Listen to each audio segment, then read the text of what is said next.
You know what? Anybody who have ever thought about importing their products from China, then definitely whether they know how to import or they do not know how to import, then Alibaba is not a miss. Yeah, it's not a miss for somebody who is thinking of importing or currently importing. They have in one way or another come across Alibaba. Yeah, and so many people desire to buy products from Alibaba simply because they have seen some unique products from this website, or else maybe they are having some, they're doing the calculations on the great profit margins they can actually make from this platform. Yeah, but the question is, the greatest nightmare is, how do I go about this? Yeah, I know it has a number of stages, but it is a nightmare to many on how they are supposed to go about this. Then I got you in our today's video. I'll be handling this issue for once and for all. So hi guys, and welcome back to my YouTube channel. My name is Miss Karinga, or else you can call me Monica. And guys, thank you so much. Thank you for believing in me. Thank you for subscribing to this amazing channel.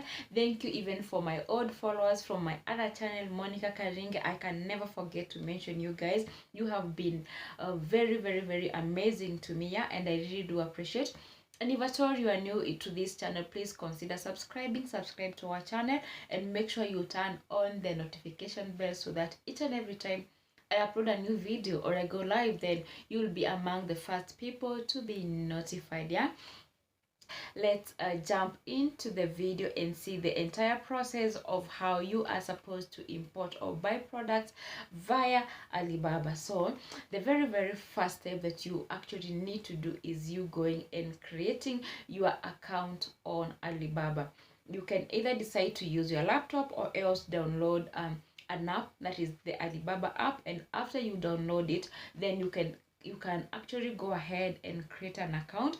It doesn't require a lot of information. It's so simple. It's like a 5-minute thing, and then you are already logged in into the account. Yeah, after that, then the second step, this is whereby you're supposed to go and look at a product. Yeah, look at the particular product that actually you want. And I'm trying to assume at this very point, probably you have an idea of maybe the kind of an item that you actually want to import. Maybe it's a laptop, maybe it's a wig, maybe I don't know, whatever it is. Probably you already have an idea. So the next thing you need to do is go to this platform, look for that product, and when you get to this platform, you are going to notice that maybe you are going to find a similar product, maybe we have the latest designs or the latest technology stuff. Yeah, so have a look at them and then settle for which product you actually settle for the product that you actually wanna import. Okay, then once you are aware of the kind of product that you want to import, and as you try to have a look at the product that you want to import, it's very good that you be aware of some of these features on Alibaba, the ones that you can actually use to search for a product. Remember, on Alibaba you can either use the search button using the words, or else if you have a picture, or maybe you can take a picture of the product, then Alibaba also has that feature whereby you can take a product from your gallery, or else take a picture, and then there will be thousands and thousands of similar products coming up, and you can be able to see how they are. Then the third step, this is whereby you are supposed to have a look at the prices. Have a look at the prices of these commodities. And when I talk about the prices of these commodities, do a comparison of various suppliers. This supplier is selling this product at this price, the other supplier is selling the product at this price. And also, you having a keen observation on the product, you want to have a look at how the suppliers, they are pricing their prices. Yeah, you'll notice that the more you buy, then the cheaper it becomes, and this is how it works on Alibaba.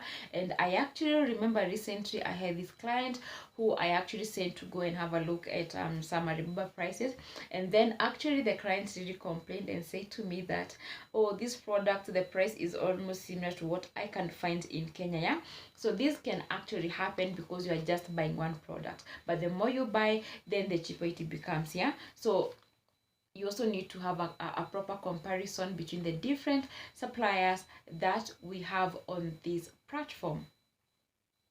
Then once you are settled with the suppliers and the product, then you should have a look. The supplier that you have settled to, are they verified? Are they a verified supplier?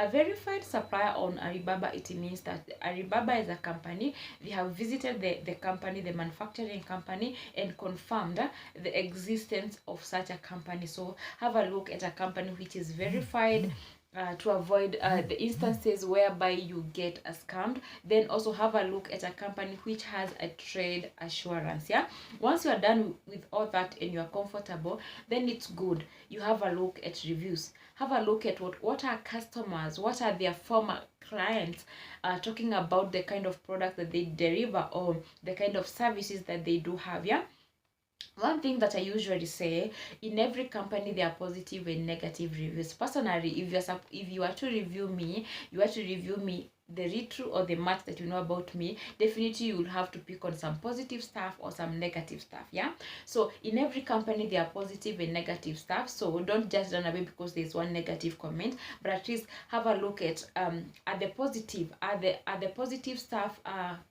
positive reviews more than the negative ones. Then it would mean that you can actually go ahead to the supplier if they have more positive reviews than their negative. Yeah, and not just more, maybe approaching 5 star, maybe 4 point something. That one would be something, probably something to consider on this kind of a supplier. And once you are satisfied, the trade assurance and all this stuff, and the reviews, they are good, then I guess it is time now to go ahead and chat with the supplier. I'm going to attach a screenshot of how it looks like. I believe it has 3 bars over there. I'm going to attach that. Then you can go ahead and chat with the supplier using the button that I'm going to show you in the next yeah, I'm going to show you that. I'm going to show you that button. Yeah, the fact that you are able to talk with an Alibaba agent, yeah, or this manufacturing the company's agent, then you have a very good chance of you negotiate with this supplier. Negotiate. That is what I always say, by the way.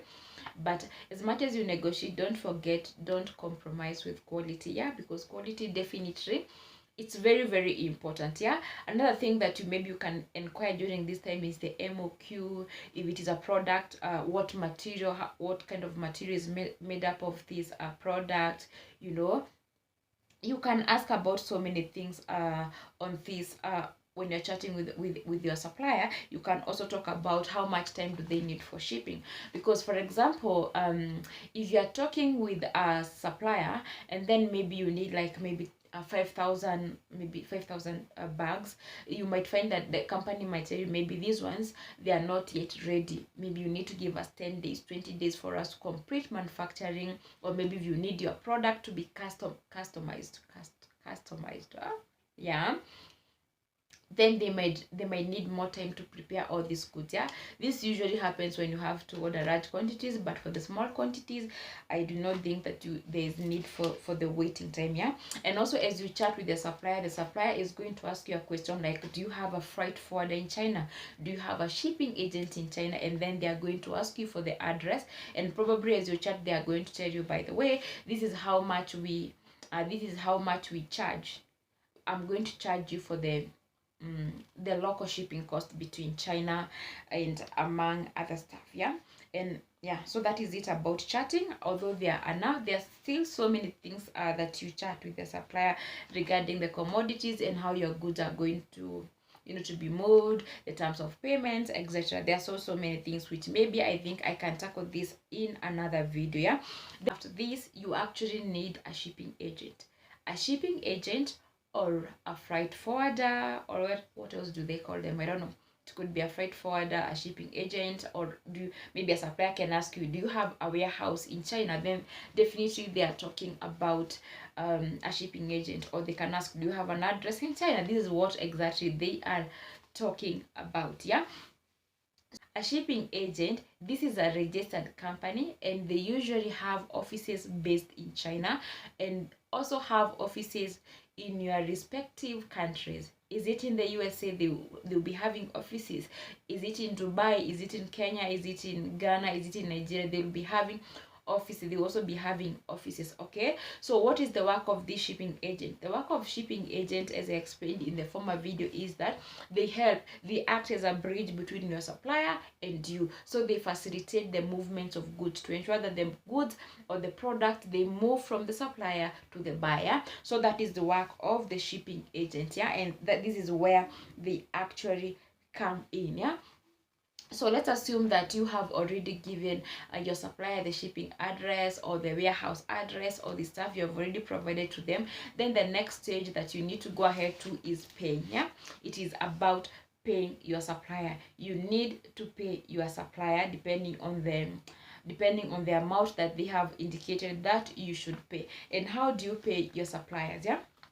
When it comes to Alibaba, I know there are so many things, there are so many methods in which you can pay your suppliers. That is what I usually say, but probably in this video I'm just going to mention one. Here I can talk about the Visa card or the MasterCard. Yeah, you can use your MasterCard to pay your supplier in this case, but make sure that as you pay your suppliers using your Visa card or your MasterCard, I think there are some necessary precautions that maybe I should give a warning to you. Personally, I do not like using the MasterCard where it is used and people use it. But if you're using a MasterCard, not just paying only the Alibaba suppliers, if you have a habit of buying stuff online, yeah, maybe you want to pay, I don't know, whatever you are paying, maybe there's a subscription you are paying and you need the money to be deducted for your MasterCard, you need to be very careful on this aspect, yeah, because watu wanaoshwa na mwosho mmoja kama area, because there are so many cases of online fraud and people can actually sweep, yeah, they sweep your account and it is left empty.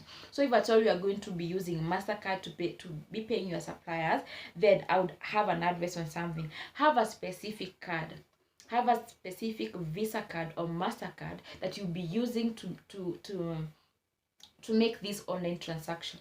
Not your bank card that you use to do your saving. No.